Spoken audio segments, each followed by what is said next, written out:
Welcome to Private Banking Strategies Podcast with Vance, Lowe, and Seth Hicks, your secret weapon to protect your assets and never have to start over financially again.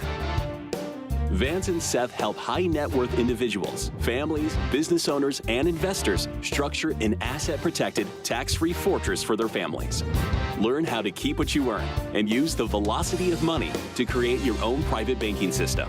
Join us on this journey as we explore the secret strategies of the rich and political elite and help you take total control of your financial security.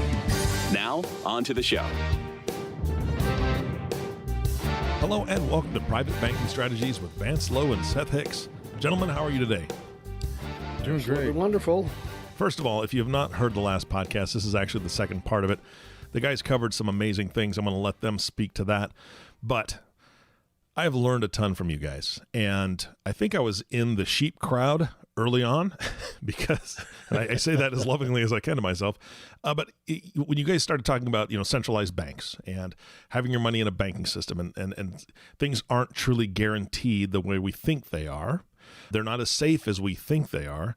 And I just, at that time, I was like, okay, well, let's see what these guys are talking about. And now I've learned a whole lot more. And I think that if anybody's been paying real attention to what's going on in the United States and in Canada, we see things that are just mind-blowing and really have been reinforced by exactly what you've said. And I say this because I know that you guys aren't working in Canada, but one thing that happened in Canada at the time of the recording is that, I think it was Trudeau gave permission to the banks to freeze people's accounts because they're protesting. And I think if that can happen in Canada, that can certainly happen here. I mean, come on. I mean, it's the United States. They have no problem dipping their fingers into things that they shouldn't. Right? I mean, I don't know if you've read that or heard that news, but that's a huge thing. People's accounts, their personal accounts are being frozen. And again, I know this, we're not talking Canada here, but it's not like it couldn't happen here. The constitutional protections that we've enjoyed since the inception and founding of our country, Eric, have been attacked and by the leftist and the communist Marxist thought that is prevailing in colleges and certain so-called educational platforms is stunning. And that's why we've been blowing the trumpet and ringing the bell and trying to wake people up to the fact that, yes, the things that you're describing there that are happening in Canada, they could happen here. And you need to be protected. You shouldn't be caught unaware, especially when there are such simple solutions that you can execute now and protect yourself. Absolutely. Yeah, Eric, let me also comment on that. There's a book out there that I think people need to read. It's critical and it's an eye-opener. And it's called The Creature of Jekyll Island. That book tells you who controls our country, in essence, and how the Federal Reserve was born. And it's a huge eye-opener, and it addresses that question that you just posed, because everybody is seeing what's going on and they can't believe it. Well, we have to understand who is really in control and what we can do about it. So, yeah, not only who's in control, but what lengths they'll go to stay in control. And I think that's one of the biggest concerns. I think that's what a lot of people are seeing now over the past 6, 7, 8 years. It's just been turmoil. And I think people are starting to take, what you guys are saying seriously and what other people are speaking about very seriously, because it used to be, well, that's just conspiracy theory talk, blah, blah, blah. No, they've always had the ability and the power. Maybe they didn't flex it as strongly as they have been lately, but now we're seeing some stuff. And so I know that you guys are planning on speaking about solutions today, and you're really kind of speaking to those folks that are involved in crypto and others that are interested. So where do we start today?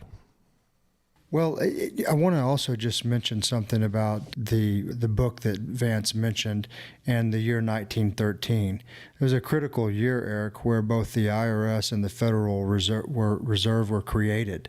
And it wasn't by coincidence that the IRS and the Federal Reserve were created at the same time.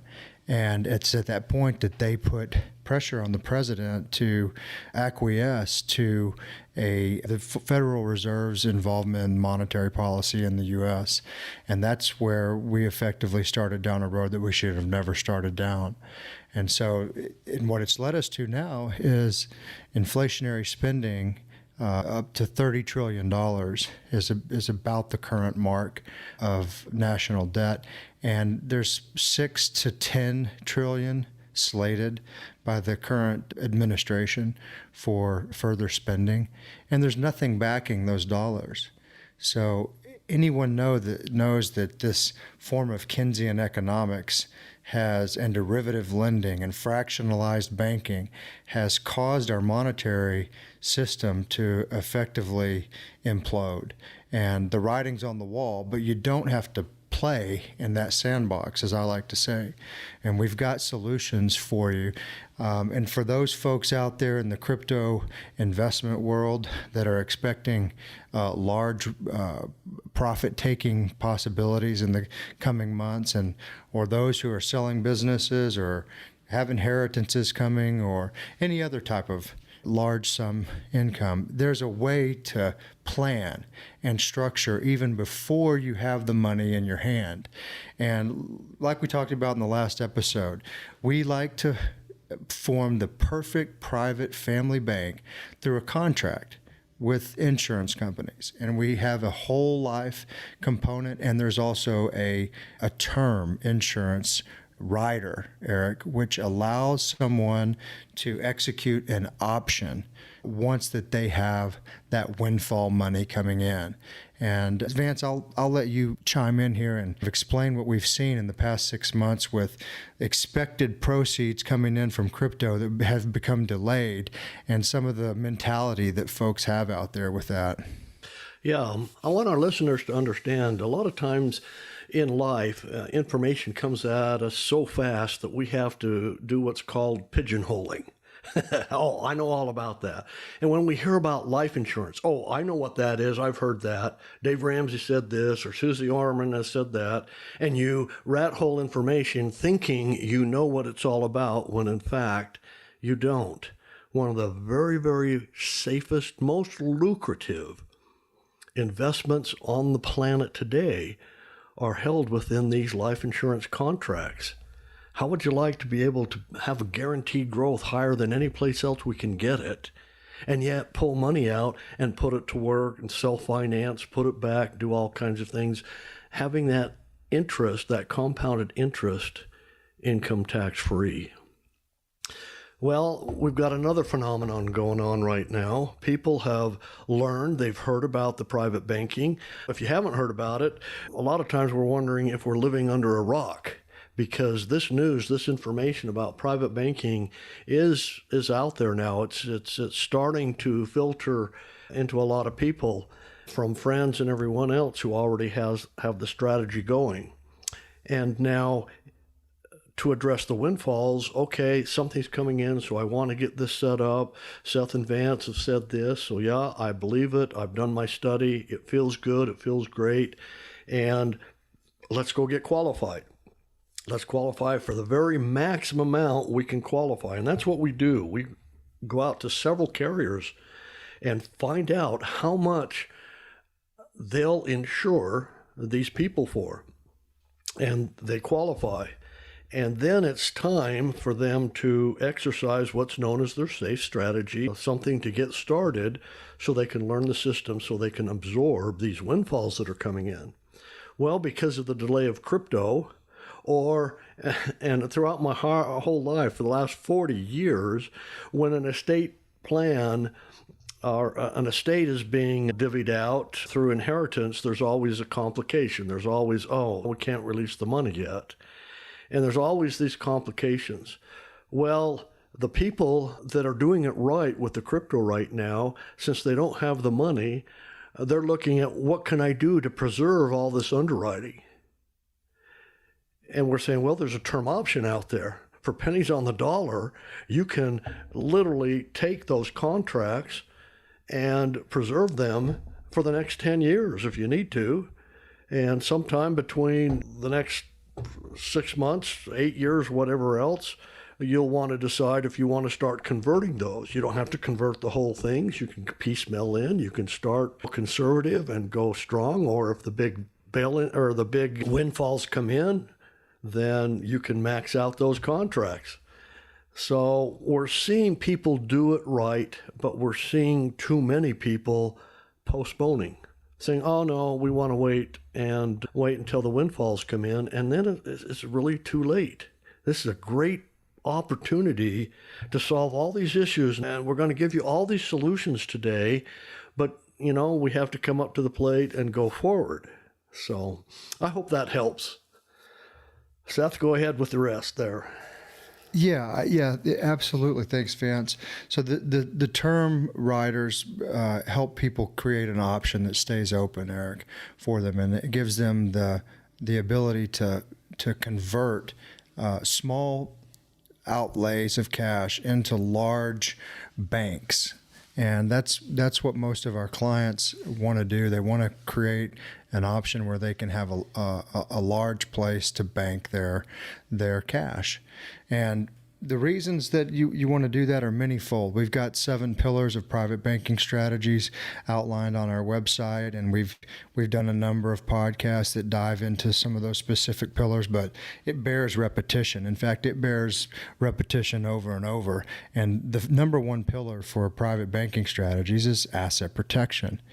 And the asset protection is one that allows you to keep what you make, and you don't have the risk of creditors taking it.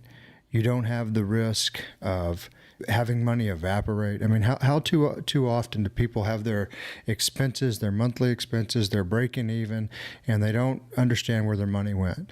Well, with this system, we teach you how to get the money that it's flowing out from you back into your own private bank. And you realize all of the growth within your private bank, tax-free, and it compounds annually. So you really don't have to work any harder, Eric, or win the Nobel Prize or do anything that's extra extraordinary. You simply need to implement tools and strategies that are at your disposal, and we've demonstrated that over and over again with everyone from blue collar workers to very high, ultra high net worth families and businesses. Do you see yourself in that story? Do you feel like you are generating a lot of revenue but are not moving forward as fast as you would like? Are you ready for help? Please call Private Banking Strategies at 817-200-4777 or visit us at www.privatebankingstrategies.com. Seth, let me break in here for just a minute. We have examples. We're actually seeing money work and flow the correct way. People, sometimes they don't understand what money really is. Money is absolutely worthless unless it's working, unless it's moving. And it's an economy. It's a town. Picture us when we leave home. We should have had the education and the wherewithal about money to go create our own family town. Picture dollars coming in. You're on vacation. You go into a town. You're going to go to town, buy some groceries, get gas, maybe some trinkets, whatever else in town. That money comes into that grocery store. The grocery store owner then takes that money. Now he has to replace the items that were sold, so he's going to place an order. Now that money's going to go be put in the bank, or he's going to take some profit. He's earned enough money that he can go buy a new car. Okay, so that dollar goes over to that car. That car dealership does the same thing. He's got to order another car, and he made some profit, and he's got to have some dental work. And so that dollar's going to go over to the dentist, and over and over and over and over. So a town will flourish depending on how fast that dollar moves around. Well, in our own families, we've got to have an economy. Debt is important, especially if we can control it.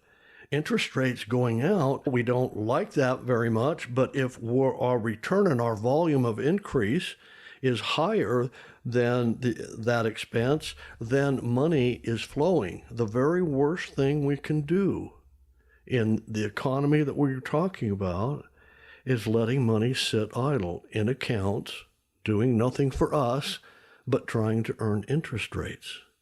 So I wish I could just help people catch that vision.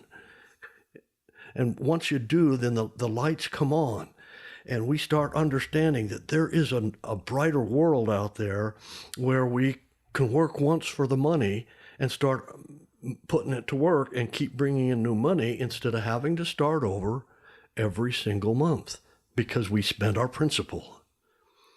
Oh, that was my 2 cents worth on this topic. So let's keep going. Well, yeah, and actually, we've got a lot more than 2 cents. In episode 4 that we produced, Eric, we get deep into the velocity of money and teaching people how to get the money back. So if you want to go do a deeper dive on velocity of money, listen to episode 4 that we produced. You know, another thing about what we're providing is a safe, no-risk growth. This isn't like an investment in equities, stocks, bonds, or other types of market investments where it can evaporate. And people right now are clamoring of when is this music going to stop? It's the longest bull market in history. And everyone knows that markets cycle. Real estate markets, investment markets, every market cycles. And whether it's a drop off the cliff or if it's just a correction, there are corrections in order.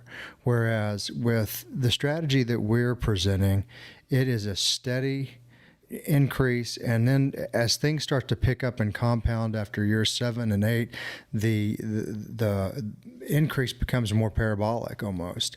And Vance has talked about this, and I've talked about this, how we're creating a bank that's more than 100% efficient. You're putting in $1 and you're getting $1.20 or $1.25 in actual cash value that you're able to put to work in your business.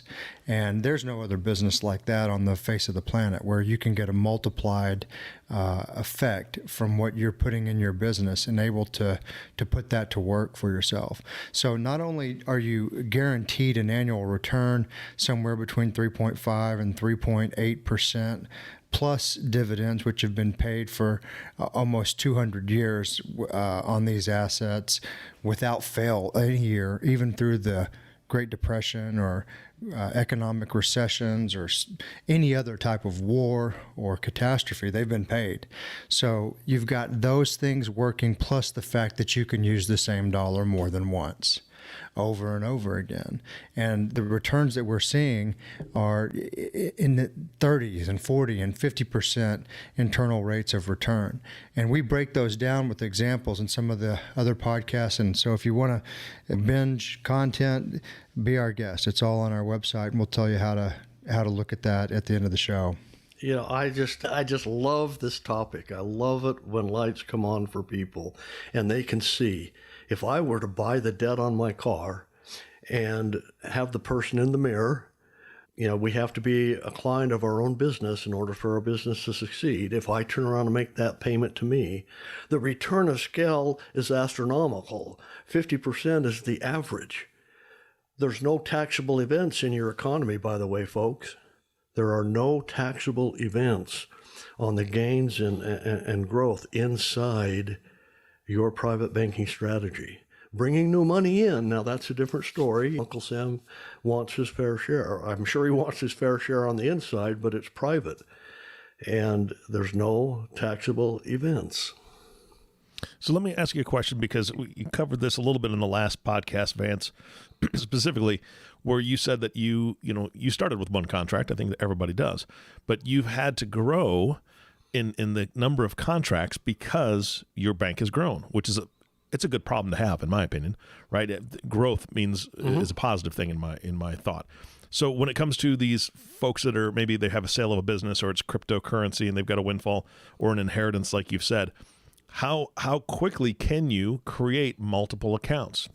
As fast as you want. They may not all be on your life. They're not all on my life. I've got 10 grandkids and I'm asking my kids to have more. I need more policies. So, but buying debt, we find, since we know that we finance everything we buy in life, And once we absorbed that, and I had a windfall when I read Nelson and Nash's book, and it turned my life upside down, and to discover this, I cashed out, and I took my money and I bought my debt.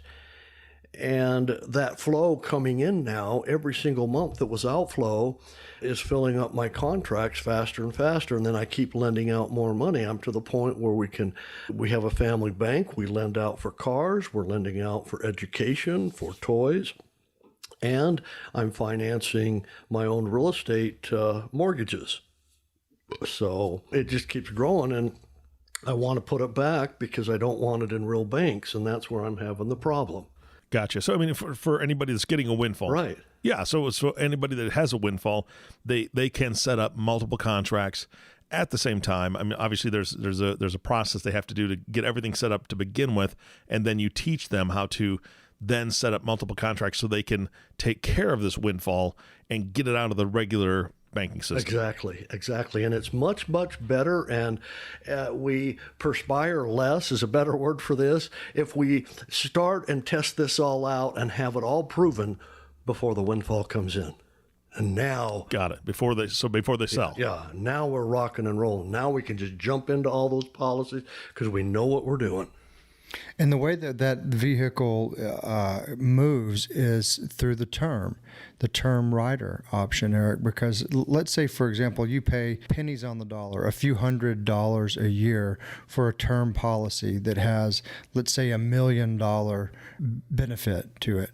And so if you happen to die in the next 10 years, then the insurance company is going to pay $1 million, for example. But you have the option when that crypto proceed comes in, or the sale of the business or the inheritance comes in, to say, hey, I want to convert my term into a whole life policy. And that $1 million of benefit that I've got, I want to convert it into a whole policy. How much can I bank into a whole life policy? And if you've got multiple term conversion options with multiple companies, that's where you can bank multiple figure into your banking with one swatch. Oh, there's one more secret, Eric. The way we set up these contracts, there's profit every single year because these contracts make you an owner of the life insurance company. And the way we originally set up the contracts is that the profits actually goes out in a single pay and buys into additional life insurance, which adds to the cash value. A person over a lifetime would end up with far, far, far more death benefit, total insurance, than they could ever qualify for under that strategy. Eventually, retirement, instead of having it grow there, you take it as cash. And, we've got other podcasts that explain how, you take retirement. I just get excited about this, so I could ramble all day. Yeah. Yeah, what Vance is talking about, the paid up additions rider portion, which is a brilliant aspect of the contract. And ultimately, if you've got all this money stacked up in a bank, most people want to have some type of retirement strategy. How much am I going to use and at this age? And if I need, $150,000 a year from the time I'm 65 or the time I'm 95, assuming I live that long, how do I need to structure that? And with this type of private banking, you can accomplish that. You can figure that out, and you're not subject to the stock market changing your plan or some other type of intervening factor like a government increasing taxes on your government pensions or your qualified plans, which is going to happen, in my opinion. And thereby you've got to live on less. Or another likely example is the purchasing power of our dollar continuing to decrease. So you've got to be able to keep up with that. And some of the ways you do that is through the velocity of money, multiple touches on the same dollar, your safe growth, and thereby you're giving yourself a lot better shot at winning this race. Yeah, and one of the things that that the writing's on the wall. We've seen things change. Laws have been passed.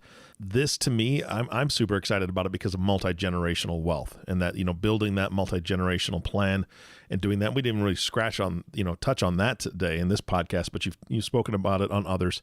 But we saw a law change where if somebody inherited an IRA, there used to be the stretch IRA, and now everybody knows that that's gone, that whoever inherits that IRA has to take it over 10 years. And that's all about the taxes, right? Uncle Sam wants his money right now. So now they've limited it, and that's going to affect people's tax brackets, and it's huge. So that quote unquote multi-generational wealth, when it comes to passing something like an IRA, now the power, a huge amount of power from that was taken away because they changed the law. But this is totally different, and that's what excites me.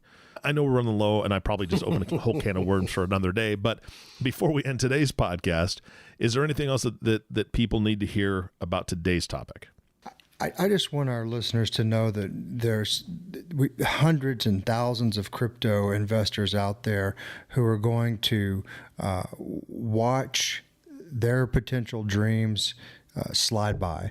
But the people that are listening to us, they don't have to be in that group. They can realize their profits. They can execute these safe plans, get their term policies in place, and experience the financial freedom when the crypto market's in a place where they could liquidate. That gives them the security and helps them realize their dreams. But they have to follow. They have to follow the roadmap, follow the plan. And I can't say how many people we're just so thrilled for and proud of who have executed the strategies and are showing that private banking strategies is the best thing since sliced bread when it comes to your personal finances. Yeah, absolutely. Well, Vance, again, thank you so much for your time today. Always a pleasure speaking with you. And Seth, great content. I appreciate everything that you're telling me. Again, every time I get together with you, I learn something new and I get really excited. So I hope the audience is experiencing the same thing, which I believe they are. And of course, we want to thank you, audience, for tuning in and listening to the Private Banking Strategies with Vance Lowe and Seth Hicks. If you have not subscribed to the podcast yet, please click the subscribe now button below. This way, when Vance and Seth come out with a new podcast, it'll show up directly on your listening device. This makes it really easy to share these podcasts with your friends and family. Again, thank you so much for listening today. For everyone at Private Banking Strategies, this is Eric Johnson reminding you to live your best day every day. And we'll see you next time. Did that story feel like it was about you? Do you feel you should be making more progress toward your financial goals? Do you feel stuck? Let us help you get unstuck. Are you ready to take action and get your own private bank? Please call Private Banking Strategies at 817-200-4777 or visit us at www.privatebankingstrategies.com. Thank you for listening to the Private Banking Strategies podcast. Click the subscribe button below to be notified when new episodes become available.